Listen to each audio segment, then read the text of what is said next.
Breaking news from WRAL. Coverage you can count on. Breaking news, a man is dead after shooting in Durham after 11 p.m. The investigation that has police focused on an apartment complex parking lot. And this morning, a dense fog advisory in effect for the entire area until 10 o'clock. I'll show you where it's thickest during the morning commute coming up.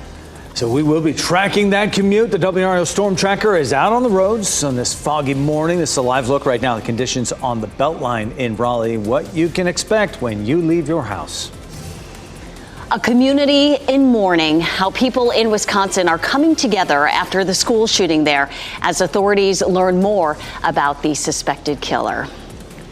It is 6 o'clock. A lot to tell you about here on this Wednesday morning. We're glad you're up with us. I'm Renee Chu. And I'm Jeff Hogan. Yeah, it's great to have you along here. Thanks for spending the early part of your Wednesday with us. And it is a foggy start for a lot of folks out there as we take a live look right now. Chris Michael's in the WRAL Severe Weather Center right now. This is what a holiday glow right there. Yeah, and it's glowing a little bit more just because of that fog that we're starting to see settle into parts of Raleigh. But yeah, you'll have to see that Western Boulevard, the tower lit up right outside of our WRAL studios here. You don't love to see this. The very limited visibility in parts of Cumberland, Sampson, Wayne, Nash, Edgecombe counties. Again, all of us under a dense fog advisory, but it is a little bit thicker as you go just south of the Triangle and even into parts of Person and Granville counties. That's where we're starting to notice some very limited visibility.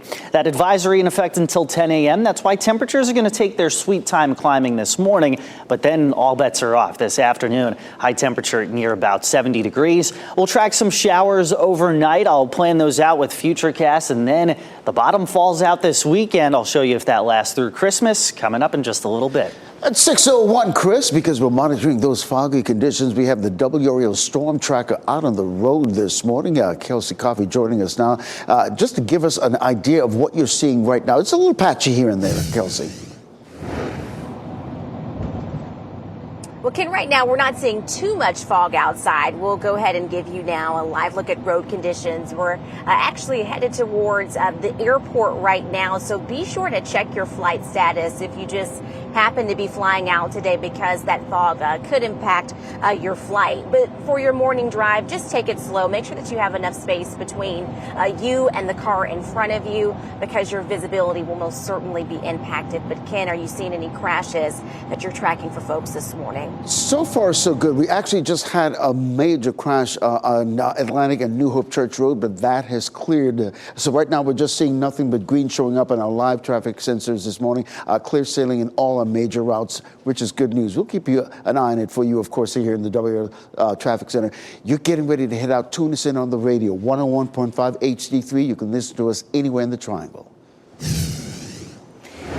Ken, thanks. We're following breaking news in Durham, where a man is dead after shooting at an apartment complex. It happened after 11 last night on South Roxborough Street. Nick Perlin joins us live from the WRAL Breaking News Tracker. And Nick, police have been focused on the complex's parking lot.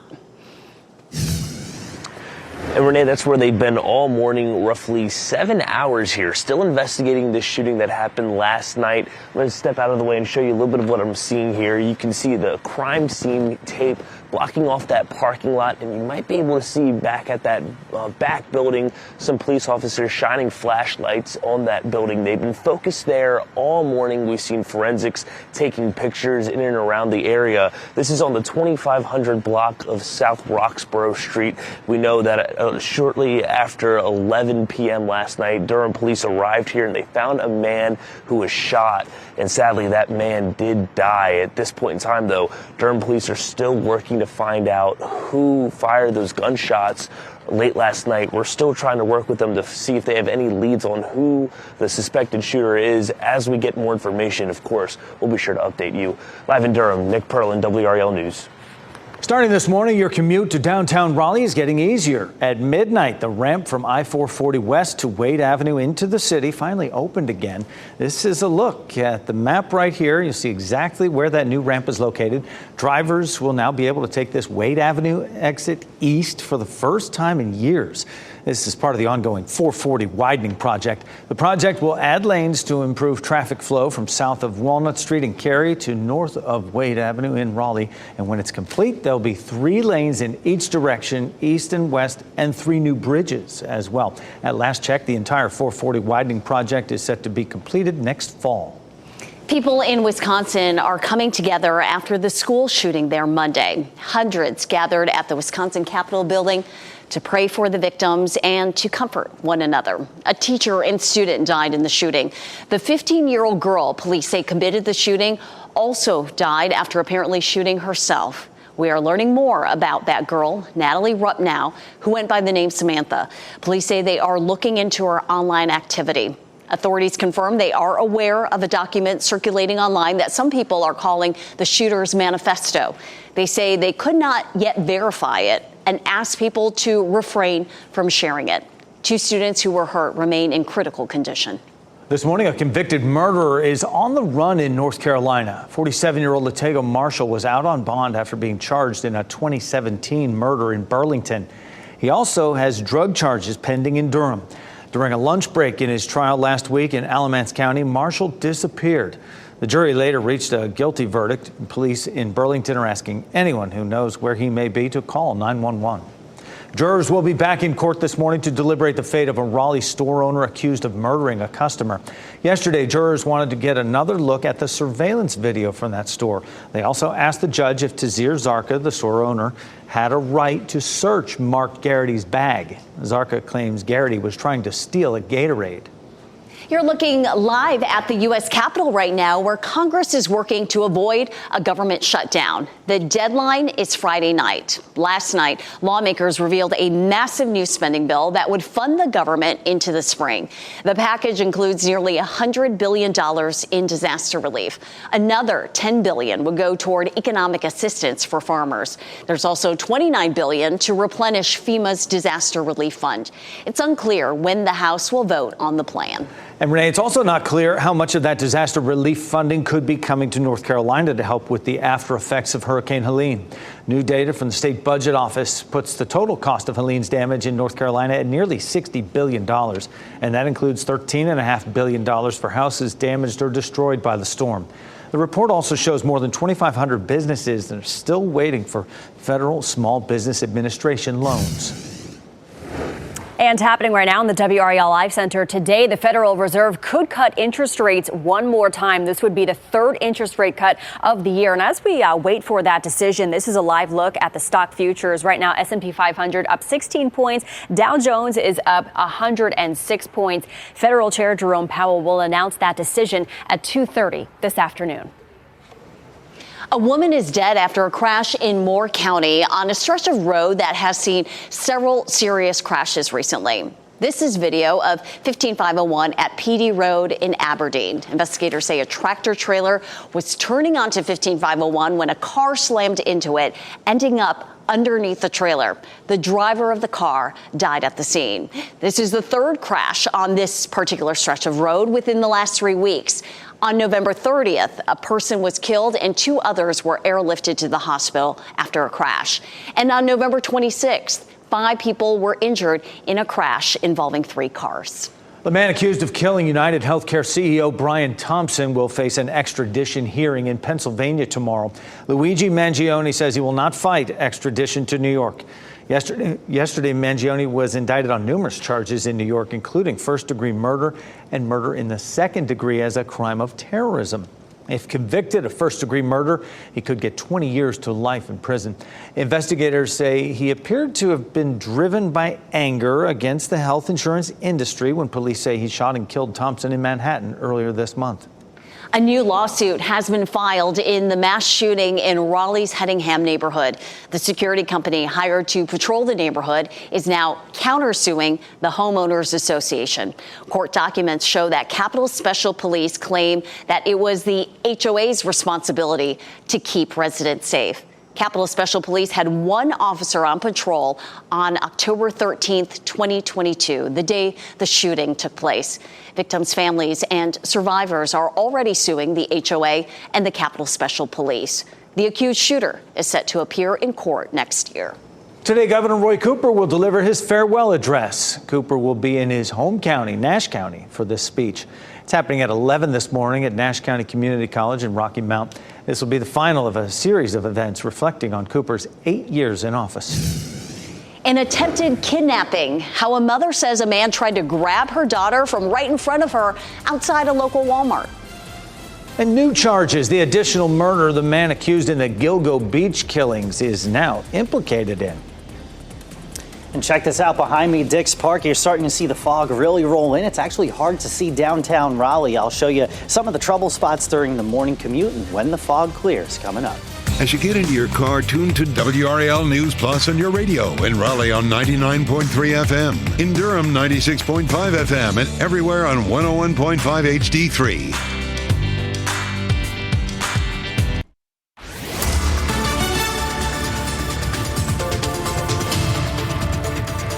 6:12 on your Wednesday morning. Dense fog advisory for all of us until 10 o'clock this morning. It's a little more patchy in parts of Wake County. It's a little more widespread, especially as you head farther to the south. Live look at North Hills, and you can see that fog bank in the background there. So again, that's why I say it's a little more patchy, but thick in spots for sure in parts of Wake County, especially in the southern part of the county. We'll have an update with Ken Smith in just a little bit. As far as the school bus, plan on patchy fog, limited rain chances. Temperatures slow to climb this morning, but we make it to about 70 across much of the area this afternoon. Showers are pretty limited this afternoon, but look at the evening. Shower and storm chances will start to climb. I'll have the latest data with Futurecast coming up in your complete forecast in just a bit. And Chris, happening now in the WO Traffic Center, we are seeing some of those foggy conditions take hold of parts of the Triangle and surrounding communities. This is I-40 and Airport Boulevard. Traffic has definitely picked up, but moving nicely in both directions. You can see where the fog is most thickest right now along Holly Springs, Fuquay Arena. So definitely leave the house a little sooner than usual because of these foggy conditions. Of course, Jeff, I'll have an update in the next few minutes. Thanks for that, Ken. This is pretty disturbing. Today, authorities in Hope County are working to find a man who tried to kidnap a girl from a busy Walmart parking lot. A mother says she was out there when the man tried to grab her daughter as they were getting into their car after shopping. Right outside the Walmart in Rayford, this happened. The mother says she was able to pull her daughter away from the man, who then ran off. Shoppers we talked with say this is a good reminder to be aware of your surroundings. I think it's really terrible, and I think safety is really important, and especially around the holidays. Hope County Sheriff's Office asks anyone who may have information about what happened there to step forward. New this morning, a man is in Russian custody in connection with the killing of a senior general. Russia's Federal Security Service says it has a 29-year-old man from Uzbekistan detained after the death of General Igor Kirillov. He was the head of Russia's nuclear and chemical forces. He and his assistant died yesterday when a bomb in an electric scooter detonated near a Moscow apartment building. Ukraine has claimed responsibility for the attack. It says Kirillov authorized the use of banned chemical weapons during its invasion. A student is hurt after a bus crash in Harnett County. An SUV rear-ended a school bus while it was unloading a student at their house. The bus was coming from Benhaven Elementary School. 47 kids were on that bus. One student went to the hospital with minor injuries. The SUV driver was ticketed for failing to slow down. Police say the investigation into the accused Gilgo Beach serial killer is far from over. Rex Heuermann was charged yesterday with the murder of Valerie Mack. She was killed in 2000. Heuermann has now been charged in the murders of 7 women. He's pleaded not guilty to charges for the murders of 4 of the women, known as the Gilgo 4. That includes North Carolina native Amber Costello. A recent drug bust in Edgecombe County is putting a spotlight on the prevalence of fentanyl. Authorities say they found fentanyl pills in the septic system after executing a search warrant at a home in Tarboro. Counsel there is facing, Monted Counsel is the name of the person facing charges for both possession and sale of fentanyl and heroin. Paramedics say they have seen an increase in heroin in that street supply of the drug over the last 3 months. It was not really a substance that had been on our radar for a good while. And just recently, like this summer and even this fall, we've seen quite a bit of heroin, mixed into the opioid supply. That counsel was given a $300,000 secured bond and remains in the Edgecombe County Detention Center. Governor-elect Josh Stein has named more members to his cabinet. He will keep Governor Roy Cooper's head of public safety, Eddie Buffalo. With an ongoing disaster response to Helene, Stein said now is not the time to shake up the emergency response leadership. Stein is making changes in the Commerce Department, selecting Lee Lilly to lead the effort to recruit new businesses. Lilly previously held North Carolina's post-COVID recovery position. And for the full list of his selections, you can go to the NC Capitol section of WRAL.com. A Wake County library will be closed for part of next year for renovations. The West Regional Library will close Sunday, January 5th. It's not expected to reopen until the fall of next year. There are other libraries in the area you can go to during this time. You can find more information on Wake County's website. Still months to go in the NBA season, but the Milwaukee Bucks are already celebrating a championship. They beat Oklahoma City last night in Las Vegas, and they win the NBA Cup. 97-81 was the final. This is the in-season tournament. Each player on the Bucks gets more than $500,000 for winning it, so there is incentive. Giannis Antetokounmpo was named the tournament's MVP. It is 6:18, and it's another morning with a foggy start for some parts of the viewing area. Let's go to meteorologist Chris Michaels tracking the patchy fog there in Fayetteville. Yeah, right outside our newsroom, too. You can actually see it in the street lights. It's become pretty dense at times. It is mild in Fayetteville, 57 degrees, but yeah, that visibility very limited. And it's going to take time for temperatures to rise this morning as we settle into the afternoon, especially in the Sandhills. We're going to make it into the low 70s again. Raleigh, Rocky Mount, Goldsboro, 70 degrees, South Hill 67, Southern Pines at 69 this afternoon, a spring feel for sure.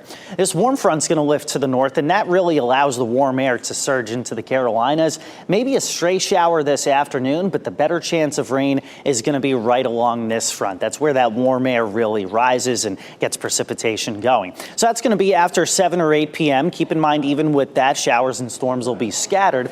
Your better chance of showers overnight is likely going to be south and east of the triangle, closer to where that front is going to be. But tomorrow morning's commute looks to be a little smoother than this morning's. A large dip in the jet stream, though, as we head into the weekend. That carves out a path for then some colder air to come in out of the north. So by Saturday, it'll be cold. By Sunday and Monday, it'll be even colder. But looks like that Arctic air is going to go back to the North Pole just in time for Christmas. Looking at Christmas Day specifically, temperatures look to be pretty average, and it does look as though much of the day is dry for now. Could see a few showers coming in later in the day. We'll keep you posted over the course of the next week. Here's a look at the next week. 70 degrees high temperature today. Tomorrow, from morning to afternoon, temperatures are pretty much going to be steady. Not a whole lot of change. We'll start out in the 30s first thing Friday and Saturday mornings. Friday afternoons in the low to mid 50s. Saturday morning is the official start to winter. And boy, did the weather get the memo. Look at Sunday and Monday. Our highs in the upper 30s and lower 40s. We just can't get the cold air and the moisture to line up. So that white Christmas is going to be in our dreams again. Once again, Chris, thanks a lot. Hey, speaking of those foggy conditions, I want to give you a live look courtesy of the Live Cam Network this morning of I-87 and Arundel Avenue there in Zebulon. Based on the headlights, you can see exactly what drivers are dealing with this morning. We can't stress enough. Leave the house a little earlier than usual. This is what it looks like on our live traffic sensors. The fog is most thickest in this red area down there, Holly Springs, Fuquay Arena. Also, if you have a morning flight, RDU is socked in with the fog this morning. That's RDU International right there. You can see basically those foggy conditions that will be probably impacting flights. So just keep that in mind as you got to head out this morning. Tune us in on the radio if you're heading to your car right now, 101.5 HD3. You can listen to us anywhere in the Triangle.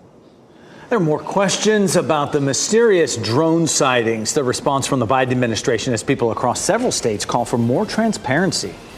And as Chris and Ken just showed you, there's a dense fog advisory for your morning commute. The WRAL Storm Tracker is giving us this live look at conditions, and this is what it looks like right now on I-40 East heading into Raleigh. And here are your winning NC Education lottery numbers on your screen right now. We'll be back with what's trending next.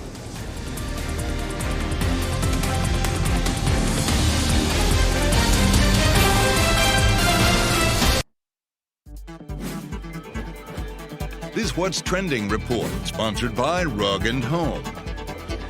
Tom Cruise has played military heroes for years, and now the real U.S. Navy is honoring him for it. Pretty cool. Ken Smith here now with what's trending. Ken. Yeah, listen, the Secretary of the Navy presenting Cruise with the Navy Distinguished Public Service Award.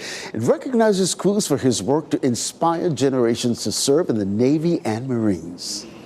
Cruise is 62. Look at him there. Goodness. The man does not age. Of course, this all comes out of the Top Gun, the original, 1986, and then Top Gun Maverick, also fantastic. Not to mention A Few Good Men. There are plenty of representations in there, and Cruise was very honored by that award that was handed out in London for some reason.